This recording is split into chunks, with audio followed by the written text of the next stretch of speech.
Welcome to Choose You Conversations, where we focus on self-care so you can do a better job of doing what God put you on this earth to do. I'm Dr. Rachel Mitchum Elahee, psychologist, executive coach, and author of the book, Choose You. Welcome to Choose You Conversations. I am Dr. Rachel Mitchum Elahee, and I am excited about the guest that we have here today, April Nowlin. She is a certified life breakthrough coach whose specialty is divorce recovery and healthy dating and relationships. Her passion lies in guiding women to create a life they love after heartbreak and unhealthy relationship habits. You're like, why was she slowing down like that? Because I want to emphasize that. That's why. She also wants to prepare women for the love that they deserve. She is a 3-time MVP. Now, she's a 3-time divorcee and MVP. She's weathered the storms of transition and learned the techniques to fully heal. I want to underscore, highlight, and italicize fully heal and thrive after a failed relationship or 3. April is a best-selling author, inspiring speaker, and a workshop leader who combines relatable storytelling, humor, and authenticity for people who want to crush the barriers to their success. She resides in sunny Arizona, don't be jealous, and enjoys good food. Yes, baby, a good hike. Yes. And after you eat and you hike, you know you got to sleep. And so she loves a very, very good nap. She's a relationship coach. um, Welcome, April, Thank to you. our podcast. Thank you so much for having me. It's an honor. So, what did we leave off of that bio? You like to eat and sleep. You like to work out and you heal, and you can work out and sleep and eat in peace because you have healed. What did we leave off? Absolutely. Absolutely. I think the only thing that you left, or I didn't put in there, I guess, I'm also a mom. I'm a single mom to an amazing 16-year-old daughter who loves basketball. Right now, we're in that season where basketball controls my life. But yeah, I'm a mom, As and a that's one of my travel mom. yes, a travel mom. But it's one of my greatest joys is being a mom. Yeah. So, Oh man. And when baby girl is in the WNBA, and I love me some Angel Reese, but when she posting up Angel Reese and oh man, I could just see it. I just see it. And going around. Okay, all right, let me just come back to today. Because we got to get out of high school before we get into college and in yes, WNBA, yes. right? So let me ask you this, because you're a relationship coach. And as you said, you have been married and divorced 3 times. But I once heard you say that you married the same man 3 times. How, Sway? Tell me about that. How did you marry the same man 3 times? So, it's always an interesting journey when I tell my story because I get that question all the time like, how did you get divorced 3 times? When I say I married the same man 3 times, I didn't literally marry the same man 3 times because then this Absolutely. would be a totally different conversation. Um, but, I married the same characteristics, right? Yes. I was the same person all 3 times. Those are things that we forget about when we are choosing mates or spouses or partners, right? Is that we may not have changed, which means we are still picking the same. And that's how I end up marrying the same man. Different name, Wow. different age, all these different things, but the characteristics were the same. Yes. Yes. Wow. We do that. Hmm. We get the opportunity to get ourselves right, or we find ourselves back in the exact same pickle we were in before. So, here in Choose You Conversations, we're focused on choosing you. We're talking about putting yourself first. But in a relationship, would that be considered selfish? Like, shouldn't I consider my mate and myself equally? So that's a great question. I get that question a lot when I talk about things like self-care and self-love and prioritizing myself. And people are like, "But I'm supposed to like prioritize my relationship and my spouse." All those things can be true at one time. We have been taught, I think, by society that it's either or. It's either you are going to be a priority, or your relationship is going to be a priority, or your kids are going to be a priority, or your career is going to be a priority. But it doesn't have to be that way. It doesn't have to be either or. Something can be the same across the board. And what I mean by that is when I talk about like prioritizing myself in a relationship, that means that I am setting aside time to make sure I still grow as an individual, to make sure I still develop as an individual. Because let me tell you, if you are not strong independently, you're not going to be the best wife or girlfriend or mother or daughter or sister, or all those roles that we as women Mm-hmm. play in life. And so when I think about prioritizing myself, that doesn't mean I deprioritize someone else. It means that I am intentional about prioritizing myself, even if it's an hour a day, even it's one day a week, even it's an hour a week, but we are still doing things intentionally to prioritize our growth and our wellness and our development. That's beautiful. And you can even prioritize you and it not take anything away from you being a mom. Mm-hmm. And if you're a single mom, you really had a lot of stuff to do, right? Yes, the list is continuous. I'm glad you said that. When my daughter was little, she's probably about 4, and she's an only Okay. child, so it's just been me and her. And I'm a napper. Y'all heard that at the beginning, right? I'm a napper. I need my naps. And so there was one time where I said, "All right, mommy's gonna go take a nap, but what I'm gonna do is I'm gonna have you play in your room." And I set a timer. And I said, when this timer goes off, you come, come see mommy. And the reason why I did that is because I wanted her to understand the value of Mm, spending time by herself and being gotcha. alone and being able Yeah. to entertain herself and not that need for Yes. always having a person to do it. And so, Yes. yes, even as a single parent, we can teach our children how to have that independence and how to take those moments by themselves so y'all can go take a nap. I love that. I wish I had that thought when the kids were little. I thought you were gonna say something like, when the timer goes off, mommy's gonna, wake up, and then you like slept 2 more hours or something. Now that has happened too. And that's when you wake up and your kid is standing right here and you're like, "Oh, okay." And they fed themselves, and it's all Yes, over their face. a Or cupcake or whatever they could reach. So, I love it. So prioritize self. So you can have both and. mhm. You can have both and. You can prioritize yourself. You can prioritize your relationship as a with your children, and your status as a parent, and you can prioritize your relationships. And it doesn't mean that there doesn't have to be this ranking of, somebody is getting they're getting scraps. Right, right. Now, let me say this. We've all heard it said, like, you can do it all, right?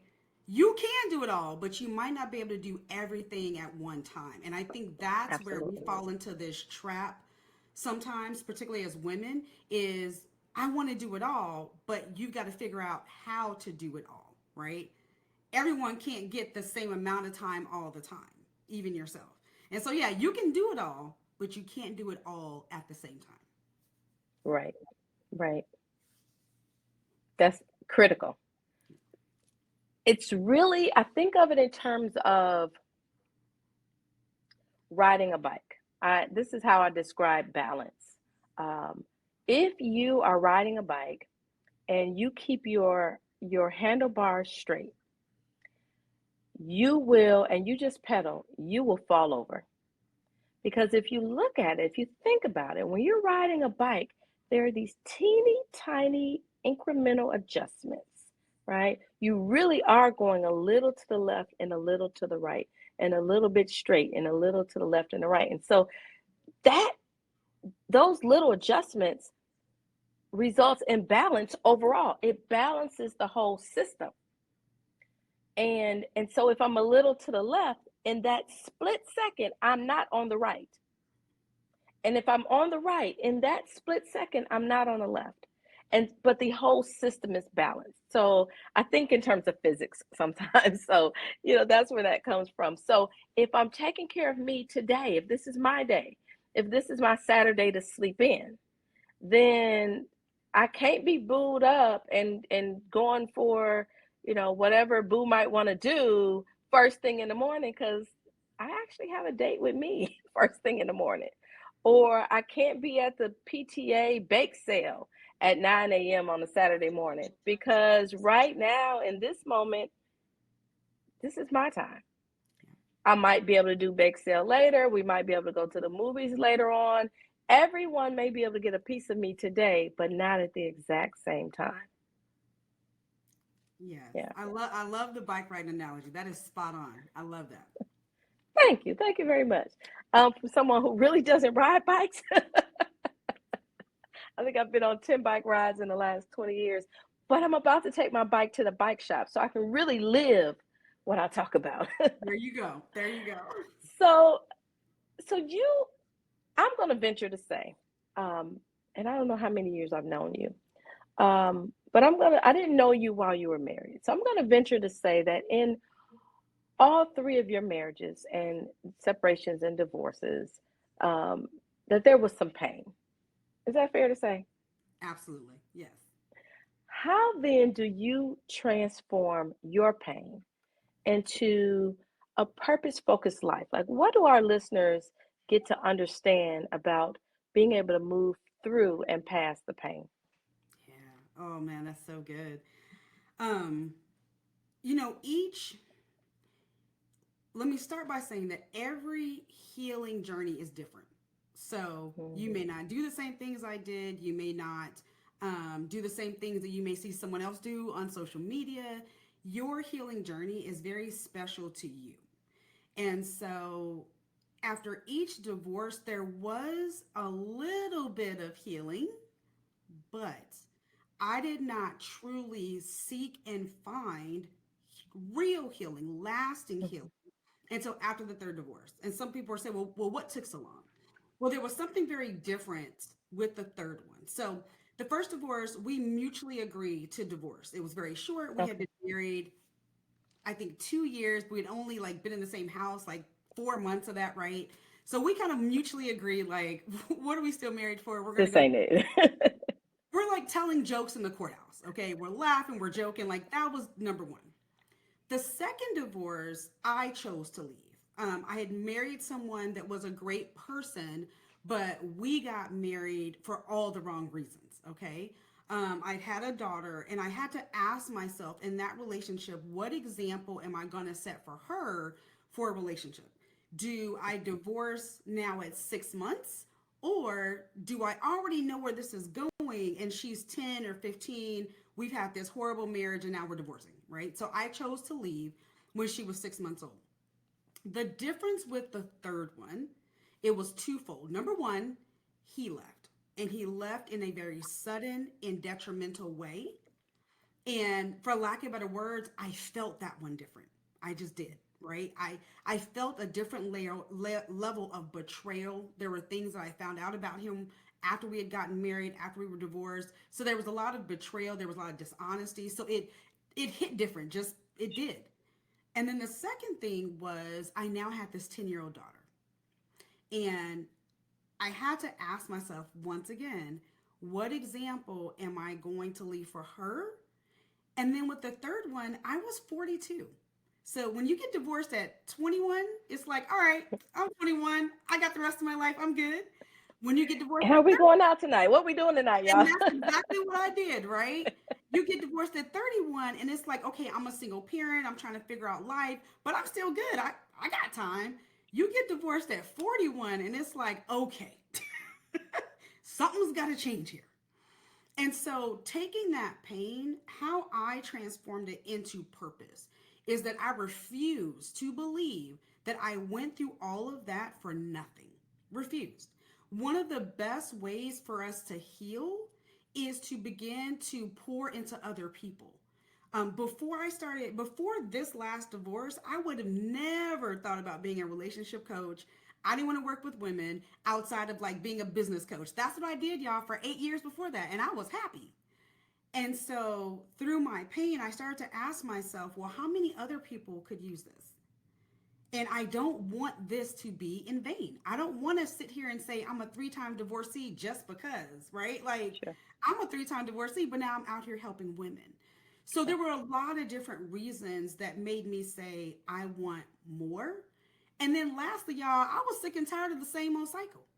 When you get divorced three times over 20 years, at some point you're like, I'm sick and tired of this. So I got to do something different because I didn't want to be 51 and divorced for the fourth time. Doing the same thing. Absolutely. Thank you for sharing that. Thank you for being transparent. And that's, oh, wow, there's a lot of richness in that. Um, there's a lot of richness in that. The impact of, how we partner differently at different ages, how we mature, or how mature we are in relationships. And but I think one of the biggest things, and again, there's a lot there. I'll come up with some other stuff I'll think about later, but other people are watching. Our children are watching. Other people learn. Like you're going through and it's just you, we think. But there are other people, even if you don't have children, people learn sometimes people learn how to heal by watching you. And we can say, well, they don't need to watch me. They need to be minding their own business. But I watch people. I watch people as they go through heartache or heartbreak or foreclosure or a business that failed or a devastating disease like cancer or death or loss of a loved one. I'm watching. And and there are some people who move through pain. Um, you may see them struggle, but then when you see them start to flourish, like, well, what happened there? Now I'm curious. And I think that's what a lot of what I've gotten from your third divorce is, like you said, that one hit different. It hurt different. One of my favorite quotes is by Edwin Lewis Cole, which says, "You don't drown by falling in water; you drown by staying there." And so again, that's what I think of with your third divorce. It's like you're gonna lay out, well, okay, a little bit, but how long you gonna stay there? You're like, my daughter's watching, Yeah. and you have nieces and nephews, right? I do. I have eight nieces and nephews. Mm-hmm. And they're watching, Mm-hmm. and so there's so much to this. Primarily, though, is the healing of yourself, Yeah. um, and the this and knowing I can do this. This isn't my forever. It may feel like it for a little bit, but understanding. I'm just sorting this through. I'm just kind of talking. You're like, Yeah. yeah. I'm just Well, sorting this. That's well, and let rich. me That was a say rich this. testimony. Let me say this. You know, you see April now. This is 5 years later. Oh, we're 5 years later, right? You see April now. I don't want to sugarcoat the healing process. Y'all, it was terrible in the beginning. It was terrible. I don't want to sugarcoat that by far, right? Because of what you see right now. Sure. The first month after he left, I survived off of Fireball and mint chocolate chip ice cream. Not together, but and what was funny was about 3 weeks in, I'm in the kitchen and I'm making myself a bowl of ice cream. My daughter, 10 years old, she walks in and she goes, I think you're eating too much ice cream. It's like every time I turn around, you're eating ice cream. And I'm like, little girl, I'm trying to cope with life right now, okay? I'm just Mind your trying to get out business, of little bed. girl. Mind your Shoot, business. go into your room. So I don't want to sugarcoat the healing process, right? Sure. Um, Absolutely.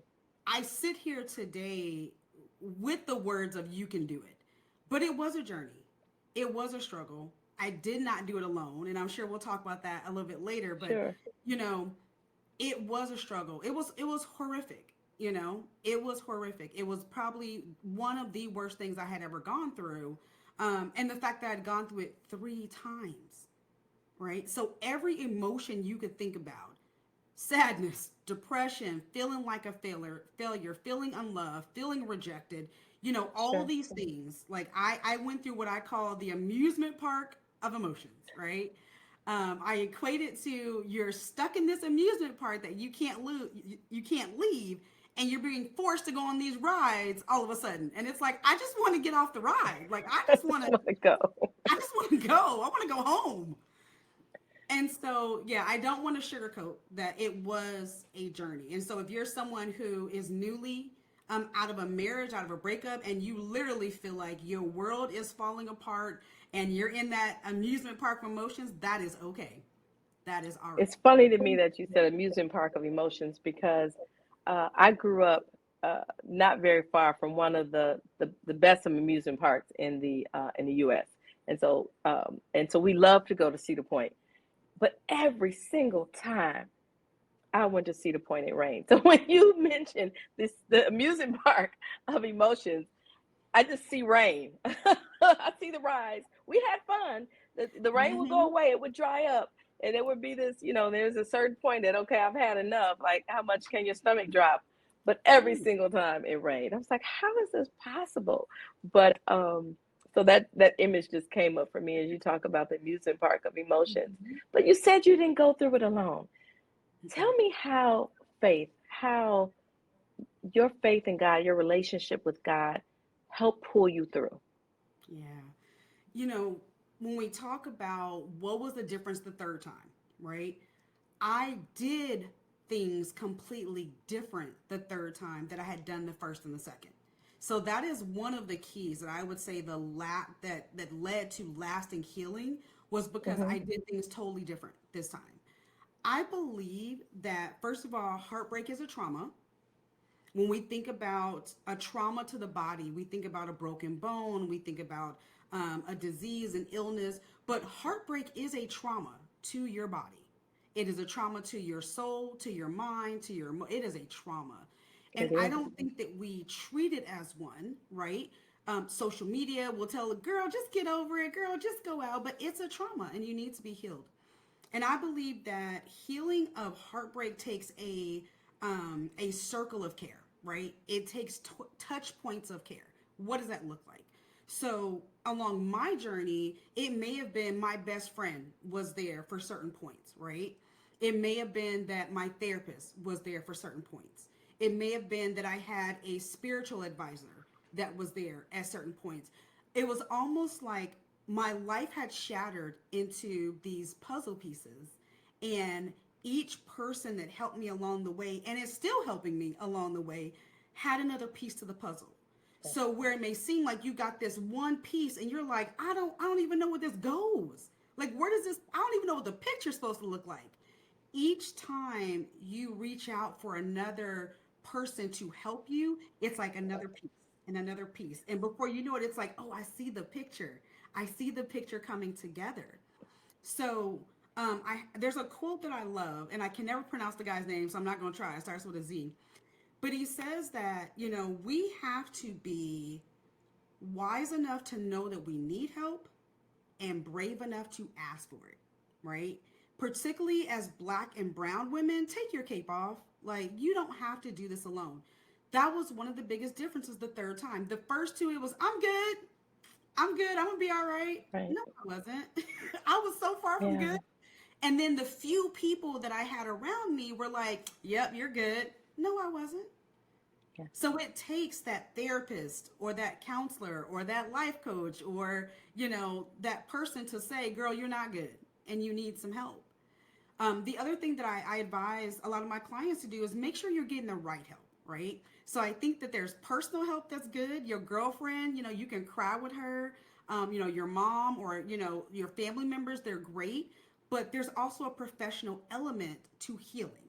And that is why we have therapists and psychologists and pastors and all these different things. And sometimes we mislabel that help, right? Your pastor is not your therapist. Your mom is not your psychologist. And even if your mom is a psychologist, she probably shouldn't be your psychologist. Yeah, right. So, My kids tell me I don't know what I'm talking about. My clients right, think I'm great. right, right. So, yeah, so I would say, the biggest difference this third time around was I really had just a holistic circle of care. And to this day, 5 years out, I'm healed, but to stay healed, I still have a circle of care. I love that. Thank you for sharing that. in my book, Choose You, in my book, Choose You, I talk about having a personal board of directors, Yeah. right? And that can be your therapist, it can be your best friend, it can, but it's the people who are, for me, it's the people who are Team Rachel. And so that may involve my pastor. It may involve my therapist. It does actually.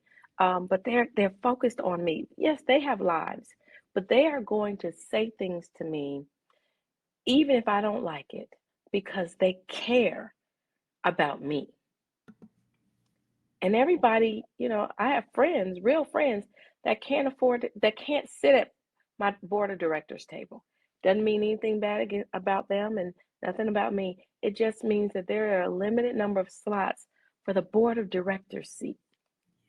And sometimes, people cycle out and they're replaced, but they're focused on me. And we get to have that. We get to develop that in our lives. So thank you for sharing that. That's absolutely critical. I love too that you said that um, your therapist is not your pastor is not your therapist. you know, um, I love that. I being clear on what their roles are. So then, April, what would you say to someone who says, I hear what you say. I even hear that you went through a rough time and maybe I need to try some Fireball and mint chocolate chip ice cream, but I don't know how to rebuild. As a matter of fact, with the hell I went through, I don't know that I want to rebuild. I'm tired, sis. I'm just tired. That last relationship gutted me. And to be honest, I don't trust people. I don't trust anymore. What do you say to her? First of all, I say to her, give yourself some grace. We are so critical on ourselves, and sometimes being critical can stop us from asking for help.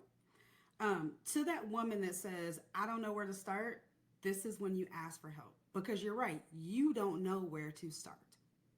But the right help can guide you on where to start. Even if it's just helping you, giving you permission to grieve, giving you permission to be angry. But this is the perfect woman that you should be raising your hand to someone to say, I need help. Because you're right, you probably have no clue where to start.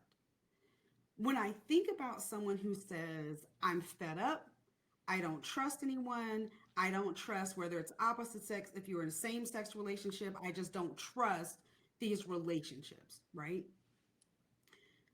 What that tells me, it's less of a lack of trust for the relationships and more of a lack of trust for yourself that you're going to choose differently or that you're going to choose correctly, right?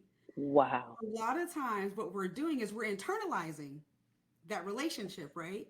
And not to say that person didn't hurt you, you could have gotten hurt. You got a broken heart, remember? You've got that trauma that you're dealing with. But when I hear someone say, I don't trust this entire process, I don't trust this entire group, when we get to the root of it, a lot of times what they're saying is, I don't trust myself enough to choose wisely. When you think about the little boy who wants to be a fireman, he's 5, right? Loves the fire station, loves the fire truck. Are you going to give him keys to a fire truck? No, because that could literally end his life, right? Absolutely. It's the same when we're healing from trauma, right? We have to develop a level of confidence in ourselves to choose differently, to make different decisions, to notice and react to the red flags. And so, what I found is in that healing journey, one, understanding how did I get here? And then two, understanding how do I not end up there again, then that gives you the confidence to say, you know what, I'm okay with dating because I know what the red flags are. Maybe you didn't before, right? So for me, once again, I picked the same man 3 times because I did not have the confidence, the education, the skill to say, when I see this characteristic, it means this. When I see him do Absolutely. this, it means that. But once I got the confidence, once I got the education to say, oh, I know what that red flag is. Now I can say, you know what? I trust myself enough to get back out there. And let me say this, the finish line after heartbreak isn't a new boo. It's not a new relationship. It's not your next marriage. It is you being the best version of you and living your happiest life. So I am not out here saying get healed so that you can get married again or get healed so you can love your life. Dr. Rachel, you read in my bio, my passion is helping women to create a life they love after heartbreak. It didn't say to to the next relationship, to get to the next marriage. Right. Now, Yeah, if you want to get there, great. Amen. But it really is about learning how to trust yourself enough to make those wise decisions when you are dating or when you're in relationships. absolutely. Thank you for that. I'm blown away because yeah, that absolutely resonates. I see a lot of parallels, and so this is very much tangential. I'm thinking about there's a trainer online, a few trainers online that I like to follow. I think if I watch them work out enough, that there'll be some, some osmosis process maybe that it'll impact me without having to go to the gym. But anyway, he was talking about um, emotional eating, and he said you got to know what your triggers are. Like you got to be able not even to know what your triggers are, but in addition to that, you have to know that this is emotional eating. This is emotional eating, and back up from that, what's triggered me so that you can do something different. And I see that parallel with what you're saying, that you get to understand, wait, I'm triggered here. Wait, there's a pattern here that I'm seeing. I didn't know it before, but now I know it. Now I trust my gut. Even if I don't know what it is I'm looking at, I know it doesn't feel good. I know it doesn't look good. I'm gonna slow down instead of going full strength steam ahead. It's just slowing down and trusting you just enough to say, something's very curious here. You don't have to have all the answers, but you get to know and trust yourself that, yeah, something's pulling at me, something's nudging me, and I'm just gonna slow down right here and pay attention. Um, that's what the trainer was saying. Pay attention to what's going on when you want to eat all this junk food. When you're not being pulled to a salad and you're being pulled to a Wendy's burger, pay attention. Go a little bit deeper. And that's what you're saying in a relationship. Pay attention. Go a little bit deeper. And so I love that. Um, say something. Tell me about self sabotage. How does self sabotage fit in this conversation? How might we sabotage ourselves repeatedly in relationships? Absolutely. So let me explain what it is, right? So it's probably a word that every listener, has heard, right? You're self sabotaging. You're the problem. That's the way I put it. You're the problem. Correct. Self sabotage is really anything that we do, and sometimes subconsciously, that Hmm. is having a negative effect on our life. Okay. So what happens is every experience we have, and the way that I paint this picture, because I y'all see I talk in like pictures and analogies and stories. But every experience that we have, it's like a forest in our heart, and each experience is a tree, right? So imagine this forest. There's all these trees, right? And so when you have a negative experience, a bad tree, what happens is the roots of that tree are so deep that it affects the other trees. So now I've had this bad experience, and those roots are now affecting my judgment for each and every experience that comes up. And so what happens is self sabotage really starts out as this way to protect ourselves, right? Mm. It is our way of saying, I'm not going to get hurt again. I'm not going to be in this position again. But going back to, we don't have the right confidence, right? So what self sabotage does is it says, I'm going to do all of these negative behaviors, which will have negative outcomes to try to protect myself. So that could be things like I am trusting the wrong people, right? I don't believe the right people. Give you an example. You've had a string of unhealthy relationships. You get into this healthy relationship. I'm going to tell a little bit about myself, y'all. So, about 3 years after my divorce, I kind of felt like, all right, I was ready to start dating again. Met this great guy, did all the things that I wasn't used to. And so I immediately said, there's something wrong with this. Y'all want to know what he was doing? He was showing up on time. He was doing what he said he was going to do. He was treating me well. All these things that we say we want, but because of those negative trees, those dying trees, those trees in the forest, and those roots, what would happen is I remember one time he was like, "Hey, I want to come hang out with you," and I was like, "Why?" And he was like, "Cause I like you," and I was like, "Why?" He's like, "Because you're fun." Literally, y'all, he was just like, "I like spending time with you," and literally, I was like, "Why?" Why? He brought me flowers once. And remember, I have a daughter. He was a parent. So he brought my daughter flowers, which great, right? Y'all, I got so mad at him. I was like, why are you bringing her flowers? What does this mean? And he was like, April, I'm literally just trying to be nice, right? So self-sabotage really is those unhealed parts of us. And once again, we're legitimately trying to protect ourselves, but we're putting up these barriers to our success. Now, the difference with him was we were able to talk through it, right? I was able to say, I'm not used to being treated like this. Because the men that I've dated, if they say I'm coming over, it's because you want something, right? If you got flowers, it's because we got into an argument and you're trying to make up. So I associated those actions Sure. with those behaviors. And so now this guy who's the good guy, I'm tearing him down. So that's a great You example of you self-sabotage. looking for the rest of the because some another shoe is about to drop, Right. and I'm just waiting Right, for it. right. But once again, I was at a place in my healing where I still didn't have confidence in some of those areas where I could say, "Oh, you showed up on time? Great. That's awesome." Versus, "You showed up early. Why you show up early? You trying to check in on me?" All those things. So those are examples. Really it comes down to, not trusting who we need to trust, Sure. not trusting in ourselves, and then those behaviors that come from it. Absolutely. I I love stories too, and so I love what you um eh, there's so much that you said. There's so much value in what you said. And I'm thinking about self-sabotage. Um there was a woman I used to work with who said that they had gone when she was growing up.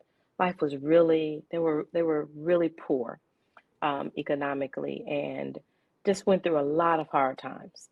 um, um, Father, I believe, was an alcoholic, committed suicide. Mom had her own issues. There were food insecure. It was just a lot of bad things happening. Money was really tight, and so here she is, 60 years later, and she told and doing well, owned her own business, doing well, and she said that her college age daughter, said to her, "Mom, you got to get rid of these panties with holes in them. Why have you not thrown these out?" And it was, well, why would I throw out anything? Why would I throw them out? I might need them. And she talked about at 60 years old,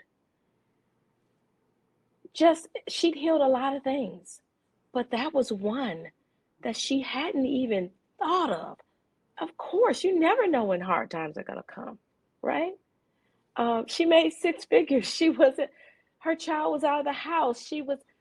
You never know when bad times are going to come. Of course, I'm going to um, keep my whole field underwear. And so she talked about how difficult it was to throw them away. And so that's what happens with trauma and with self sabotage, is that what we do in that moment when we need it is so very functional. It becomes a problem when we don't need that anymore and we're holding on to it or we're still engaging it. That's when it becomes problematic.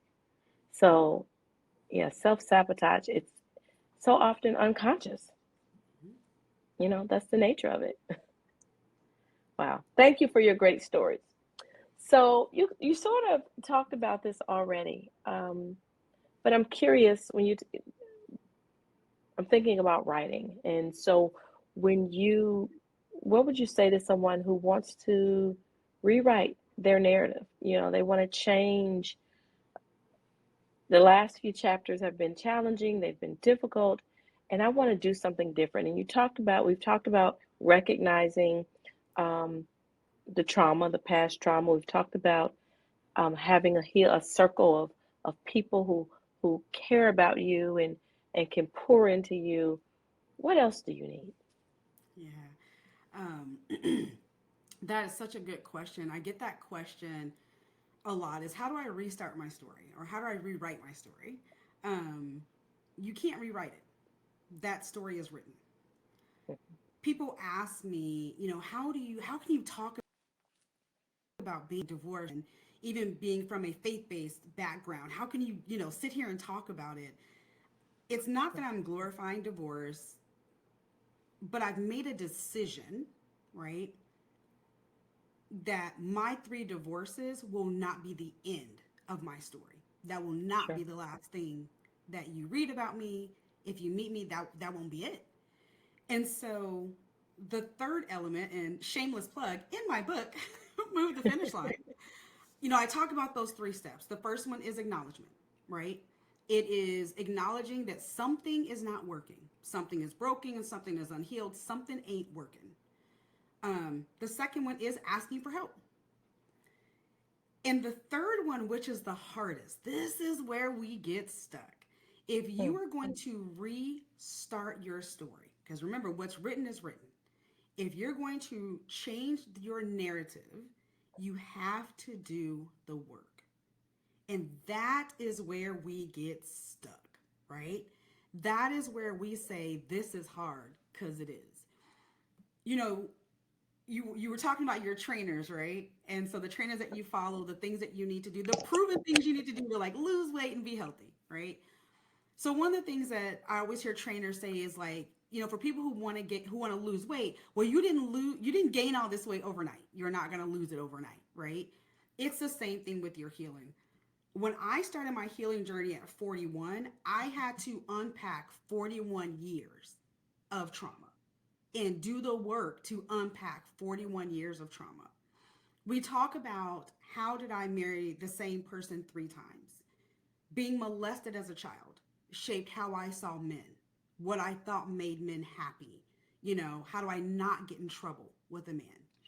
I watched my mother, who was an addict, be abused and depended on certain type of men because of her addictions and things like that.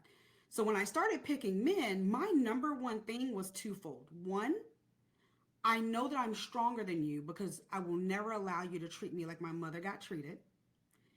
So in essence, I picked men that I thought were beneath me. And then number two, when you're raised by an addict, a lot of times you walk away with abandonment issues, rejection, feeling like you're unloved. So the mm, men that I married, they loved me. They said, I love you. Was I in love with them? Not any one of them. But they said they loved me. So now I've got this perfect storm, right? So when I talk about restarting your story, I had to go back and understand the first part of that story, right? So I had to understand, why did I pick these men? Why was it so important for me to make more money than them? I made more money than every husband because it gave me a sense of security, right? I grew up in a household getting evicted and things like that. So for me, my money was like, I'm not going to depend on your money because I know mine is going to be my safety net. So doing the work to first understand, how did I get here? I equate it to, let's say you take a walk every day down your street to the mailbox and you trip over this one spot on the sidewalk. And every day you trip over this one spot. At some point, you're going to have to look down and go, what is tripping me up? Why do I keep tripping right here? Because my career was good, my health was, pretty good, finances were good, but it was this one thing tripping me up. So I had to do the work to understand that. Now, secondly, I then had to do the work to understand how to not go back there. How do I not trip over this again? Because So, there's something comfortable yes, about past trauma. yes, dysfunction is comfortable. What you said is spot on. When I was dating that guy, the good guy, I just call him the good guy. When I was dating the good guy, what I realized was I knew everything about a dysfunctional relationship.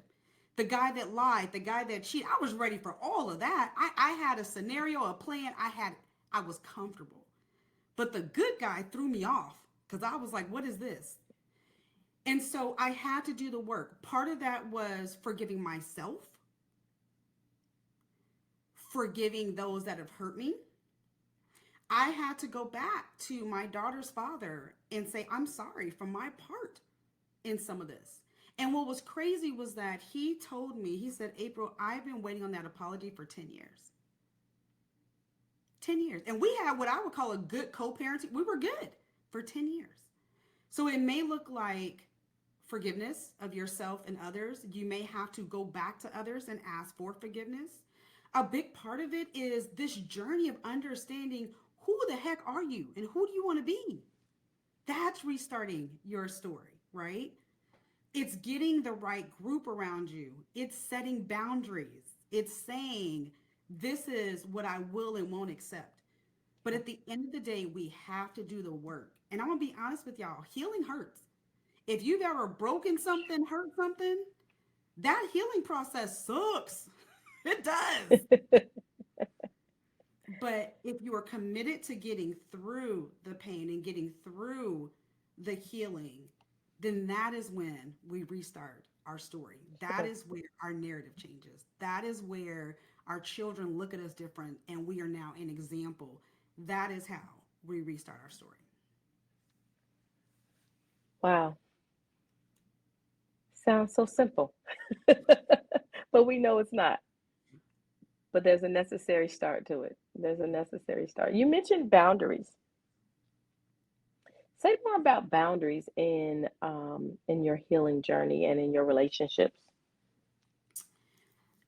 Boundaries are one of those things that I think, we hear the word being thrown around quite a bit. And typically, when you have someone who is in that fresh heartbreak stage and they are essentially putting up walls, and we say, oh no, I'm just setting boundaries, right? Boundaries really treat people, they teach people how to treat us. They teach us how to treat us. They keep us safe, okay? So you may be someone who says, you know what, April, I don't even know where to start with boundaries. I may have tried to enforce some boundaries and I failed. What do I do? The first thing is understanding what are your needs. What is it that you need? What do you need to feel safe? What do you need to feel happy? What do you need to feel grounded? What do you need? Right? So that's where we start. What do I need? And boundaries, when we talk about boundaries in relationships, intimate relationships, relationships with your children, relationships with your family, just relationships in general. So it starts really with understanding your needs and being Mhm. able to be clear with yourself. Secondly, we need to get clarity on what those boundaries are. And one of the things that I encourage people to do is write your boundaries down. Now, I don't know about y'all, but I can go to the store with 5 things on a list in my head and leave the store with everything but those 5 things because I tried to remember what I needed. Okay. Same Absolutely. thing. There's something about writing down, and I encourage you to do it with like a pen and a paper, right? Not just Hmm. on an electronic device, but there's this connection that happens when you write it out. It almost becomes real and concrete, right? Absolutely. Secondly, you need to communicate your boundaries. People cannot read your mind. So we talk about specifically women healing from heartbreak, right? I have a lot of clients who say, I don't want to go back to my ex, right? And so what happens is we will, in our mind, say something like, well, I don't want him to contact me anymore. And I'll tell him, I don't want you contacting me anymore. But when he texts, you respond. When he calls, you pick up the phone. So communicating our boundaries is not just voicing them, but it is putting action behind the boundary, right? So if I say I don't want you communicating, we're doing a no contact. That means you can text, call, I'm cutting you off, right? So that's communicating. And then lastly, we have to champion our boundaries. This is the hard part. When you champion your boundaries, when you stand up for yourself, guess what? Sometimes it's going to hurt. And this is where a lot of times we don't succeed in boundary setting because that boundary may be I'm doing no contact, but that also leaves me lonely, right? That also leaves a void in my life. So a lot of times we don't enforce boundaries because we don't want the pain that sometimes comes with boundaries. But what Oh, you that's don't good. understand, back to working out, right? No pain, no gain. It may be That's painful good. for a season, but what you gain on the other side. But this is why, once again, y'all, this is why you need that team. This is why you need, that board. This is why you need that group so that when you are too weak to champion your boundaries, someone else is there to lift you up and say, nope, you can do this. You're Yes. lonely tonight, girl, Yeah. let's go out. Let's do something. And like you said before, we teach people how to treat us. And so if I allow you to violate my boundary that I set, I can't get upset about. I violated my boundaries, Mhm. right? I violated when I answered your text. I violated my boundaries. When I accepted your phone call and let you come over because I just want to talk, I violated my boundaries. I can't get mad at you. I always say people are we're really just trying, everyone is trying to take care of themselves. And we're trying to take care of ourselves in the least painful way possible. Um, and so other people are doing that and we're doing that. And sometimes their way of taking care of themselves, the least painful way possible, might be to come over to, no, they're taking care of their needs. Don't get mad at them for trying to take care of their needs. You take care of your needs. You set your boundaries. They they want to come see you. That's them trying to get their needs met. You have to prioritize your needs over theirs. Yep. And Yep. that's why I started with you got to get clear on your needs. What are your needs? Yes. What do you need? Yeah. Yes.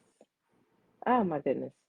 That's good stuff. You dropping some Elizabeth, baby. The nuggets you are dropping here, April, are dropping. Oh my goodness. We've talked boundaries. We've talked team. We've talked fireball and mint chocolate chip ice cream. What is what are some of your favorite go-to self-care activities outside of a good nap and a good meal? Oh man, years ago, I would hear the term self care, and I would think to myself, like, who has time for that? And one of the Exactly. things that I've learned is that you're never going to find time for self care. You have to make time for self care. That's Never good. gonna find it. Life is not gonna do that for you. You have to make time. When I think about self care, I think about once again prioritizing my needs and how can I do that in small increments and then maybe something big every now and again, right? Me and nature. I got this tattoo in Hawaii, one of many that I have, but I got that one in Hawaii, and it's the outside. The outside makes me happy. I love being out where where I can hike or swim or I'm by water or by mountains because I just feel like nature is just one of the purest God Yes, made things ever, right? Like I look at a absolutely. good mountain and I'm like, yeah, we couldn't have done that. Like, no, we would have messed that up. You made So it I, very clear. yes, it would have been terrible. Cannot be computer generated. No, no. So I love being outside. And what made that look like? I may not be able to take 3 days and go to my favorite Sedona Red Rock country and hike. But what I can do is I can take 30 minutes and walk around the block. I can get out and smell the fresh air. So one of my go-tos is the outside. I like being outside. I like a good book. Love a good book. I'm a reader. Been a reader since I was a kid. I will sit up, or I have, not now, but in the past, I've set up 24 hours to read a book to finish it because I'm like, I want to get to the end. Love a good Yes. book. Okay. Love a good nap. That energizes me. Whatever it may be, love a good bath. Oh, a good Oh bubble my bath, goodness. uninterrupted.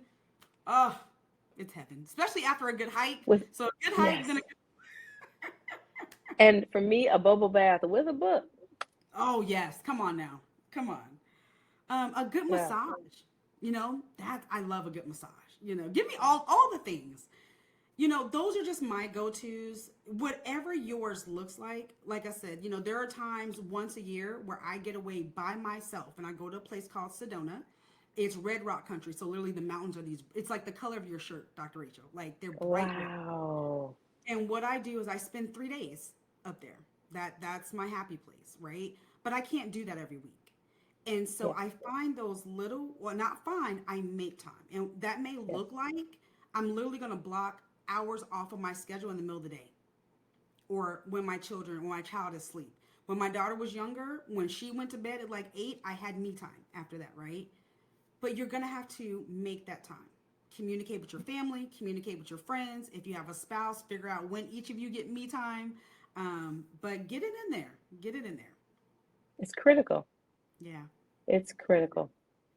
You'll lose yourself.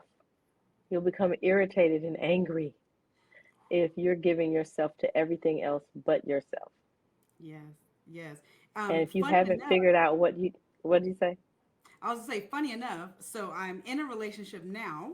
It's been about a year and a half, and communicating one of my needs when we first started dating is I said I need a solo vacation every year. I said that is a need. And funny enough, he had never taken a solo vacation. He's a widower, but he had never taken a solo vacation until we started dating. He went away for 4 days, and he was like, "I get it." He's like, "I get it now." Yes, So going back to those boundaries with self care, right? And so I told him, I said, if we're going to be together forever, I want you to know I need one solo vacation a year. And he's like, all right, we can do it. done, done. You know, I will. One of my, and I always want to call that guilty pleasure, but someone on another podcast reminded me, no, there's nothing guilty. There's nothing to feel guilty about when it comes to self care. No, this is not guilt, and I love that correction. But so one of my pleasures is going to eat by myself. I have great times with girlfriends going to eat. We laugh and almost pee our pants. I love that. And I love a good solo meal that I can just be with myself. And oh man, I'm feeling it right now. And it's so funny that sometimes I'll come home and the kids are like, Mommy, what's for dinner? And I think, I mean, I'm not hungry. Right, right. It's something in the refrigerator, there's something in Right. the Y'all freezer. figure it out. Right. But even, to your point, that's one of my favorites. And even in a relationship, there are times it's like, you know what? I just want to go eat by myself. That's it. And sometimes I might take a book. Sometimes, and I have a good meal. So just because you move into a relationship doesn't mean those things that energize you, those guilty Yes, pleasures, have to stop. Just communicate. This is what I absolutely. need. I need time by myself sometimes. This is a whole nother discussion, but it just came up for me. Um, there's something about being grown and doing things that you want to do just because you want to do them. Damn it. Yep. You know, I've gone to a restaurant before, and I knew what meal I wanted or appetizer, but that dessert piqued my interest. And there's this parent part of me that's like, okay, well, when I finish, and then I'm like, whose rules? I said, bring my dessert first, please, and then bring the entree. Because I get to make up the rules for my life. I get to make up the rules and I get to switch them up and change them. I get to parent myself. I get to be in charge of myself. I'm running this. My relationship partners aren't running it. My children aren't running it. I'm an adult. My parents are wonderful and incredible. They aren't running it. I get to do things my way when I want to. There's something so very freeing about that. And I imagine you, maybe they don't say it to you anymore, but April, you going on vacation by yourself? Yeah, because Hmm. I want to, People do. They because I'm still. grown. Yep, because I'm grown. Or if I tell my friends, oh, I'm going so and so, and it's like, oh, you and so and so, just me. But you're in a Just me. relationship. Yep, I am. But I'm also in a relationship with myself first. Yes. And Woo! that's what we forget. Oh, that's a whole nother podcast. But that's what we forget sometimes Yeah. is that I need to have a healthy relationship with April first. And if that means that I'm going to dinner by myself, I'm going to dinner by myself. And I can eat my dessert first if I want to. If that means I want to spend 3 days alone, I'm gonna spend 3 days alone Yes. Yes. because I I just care about got this something. I relationship. don't know what you're going to do, and you maybe you've done something with it already, but April 1st. I love it. April 1st. April 1st. Ah, Absolutely. But yeah, the relationship with I, yourself is so powerful, man. It's so powerful. it's critical. Hmm. It is foundational. Yeah. And even that includes, that includes our health, our relationship to what we eat and how we sleep and what we take in, and the energy that we allow around us, and everything. Because if this one goes down, emotionally or physically, it's going to be a problem. So I want to keep the boss happy. I'm going to keep me happy. April, it is such a pleasure. Clearly, I feel like I could talk to you so much longer, but the viewers may want to, I don't know, take a break maybe. Thank you so much for joining me in this conversation. How can people find out more about you and the work that you do and read your book? Where can we find April? Dr. Rachel, it has been an honor. It's been a pleasure. You know, like you mentioned earlier, we've known each other for a few years, so it's been just talking to a friend, and I appreciate you having me as your guest. I never, never, ever take for granted an opportunity to use my voice. Never. So thank you. If you're listening and you want to connect with me, maybe you are healing from heartbreak. That could be divorce. Maybe you lost your spouse, or you're just like, April, I'm sick and tired of these relationships I've been in. Or if you're someone who says, you know what, April, I feel like I'm healed, but I want to make sure I have the confidence to date in a healthy way, then you guys can reach me through my name. So literally, aprilnowlin.com is my website. On all social media platforms, April Nowlin. Would love to connect with you guys, hear your story, and see if there's a way that I can help you champion restarting your story and creating that life that you love. Thank you so much, Coach April Nowlin, and Choose You Conversations. That, I think, ends our conversation. And that part's going to be edited, so